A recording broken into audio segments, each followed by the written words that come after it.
Welcome back to Keep Up News Channel.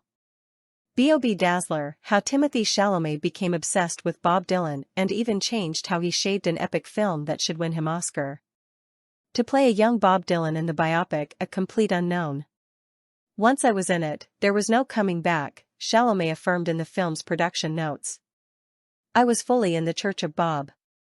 Last night, the 29-year-old box office sensation, dressed in a smart dark navy suit, attended the UK premiere at London's BFI South Bank, but without his high-profile, super-glam partner Jenner.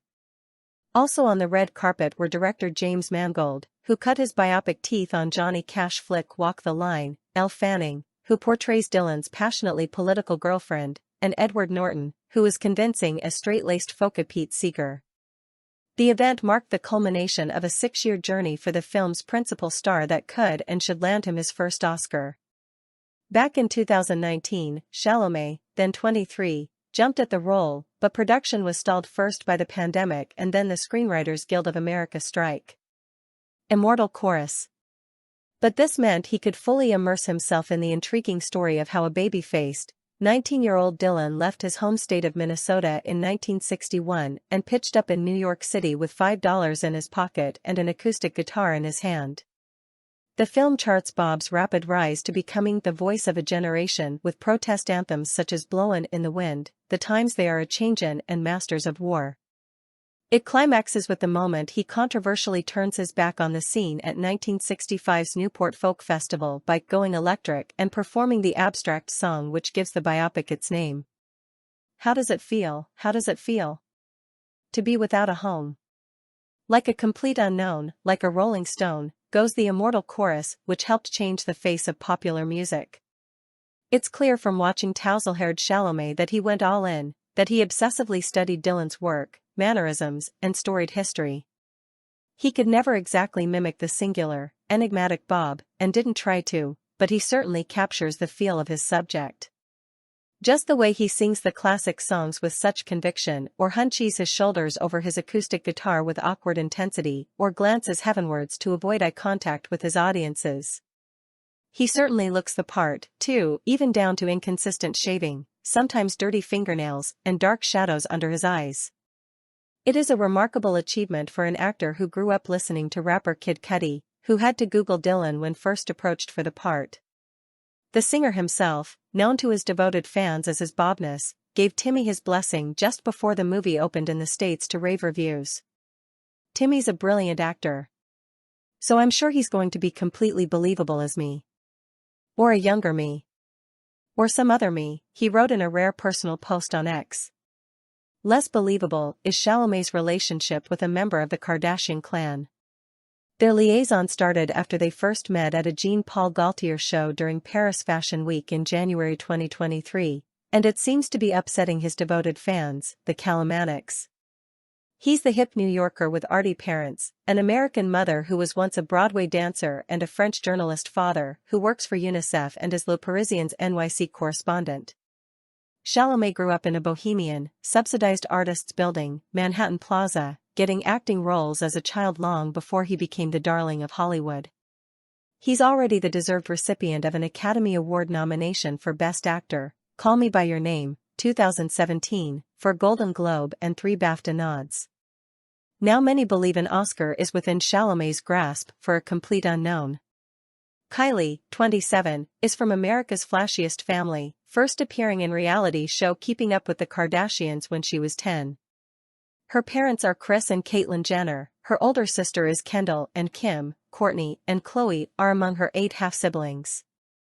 The mother of 2 children with rapper Travis Scott, she also runs the wildly successful Kylie Cosmetics, which turned her into a billionaire. Kylie's known for being quite shy, certainly one of her family's least outspoken members, and for transforming her appearance, most notably with enhanced, voluminous lips. Guitar lessons.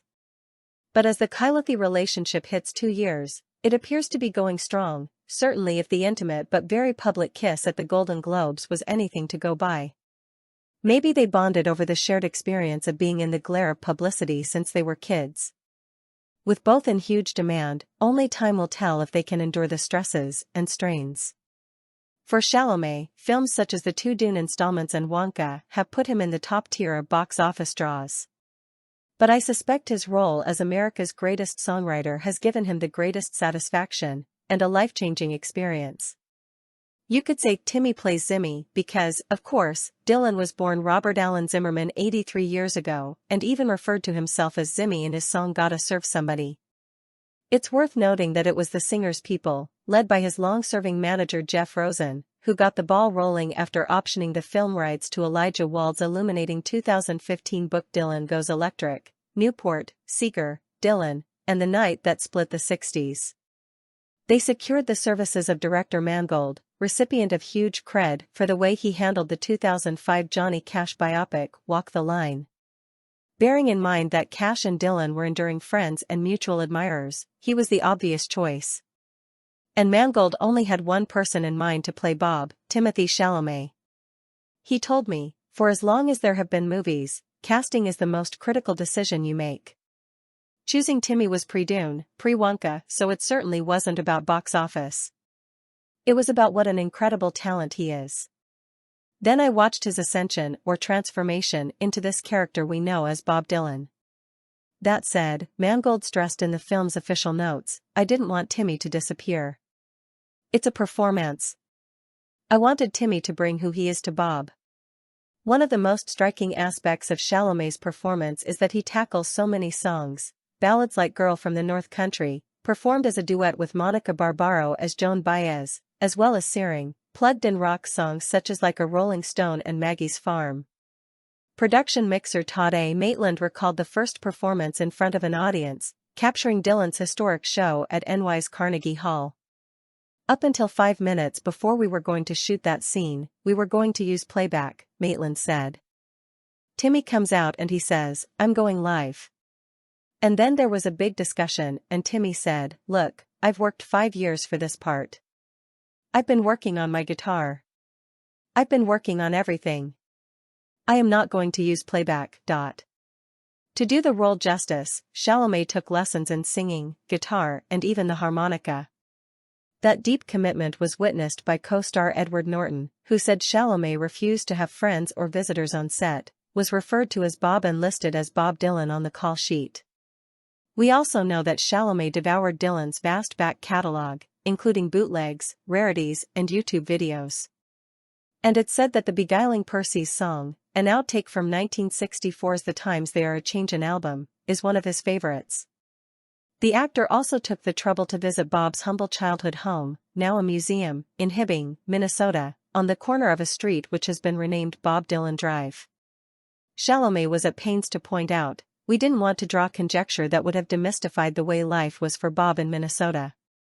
That's why I love the title of the movie, A Complete Unknown. Some stuff is left to the imagination, because Bob's ethos as an artist is the myth of self-creation. In his post on X, Dylan agreed by exclaiming, what a title. One of the film's most moving scenes comes early on when the Dylan character pitches up at the bedside of his hero, Dust Bowl balladeer Woody Guthrie, who wrote a kind of unofficial American national anthem, This Land Is Your Land. Woody's the dying god you meet at the beginning of the film, said Chalamet. In the scene, Guthrie, played sensitively by Scoot McNairy, can barely speak as he battles Huntington's disease while the young Dylan performs one of the first songs he ever wrote himself, a heartfelt tribute called Song to Woody.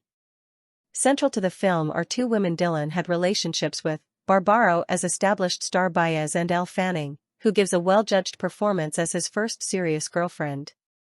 The moment they split up, with the pair on either side of a wire fence, is genuinely heart-wrenching. In the film, she's called Sylvie Russo, changed at Dylan's personal request to protect the memory of the late Susie Rotolo, who was famously pictured with him on his second album, The Freewheelin' Bob Dylan. I was so grateful, because Elle is someone I've known for a long time, said Chalamet, who previously starred in rom-com A Rainy Day in New York with her. The benefit you have with an actor or actress you've worked with in the past is that there is already a relationship, and that was good for Bob and Sylvie. They have this intimacy that first loves can have, where they feel like they've known each other a long time. At a special screening in London with the cast last month, attended by Fanning and Barbaro, I was struck first by Chalamet's slight frame, very like the young Dylans, and by how eloquently he talked. He recalled seeing Dylan's notorious 1965 San Francisco press conference and clocking what a confrontational wise-ass he could be. Chalamet mused that he was the epitome of politeness when his own career took off, but at least, in Dylan, he discovered someone who spoke to his soul. Maybe, he also gained a little understanding of how it felt to be Bob Dylan in the 60s, but, for as long as he lives, Timothée Chalamet will never be a complete unknown. Source: thesun.co.uk. Please like, share and subscribe. Thank you for watching.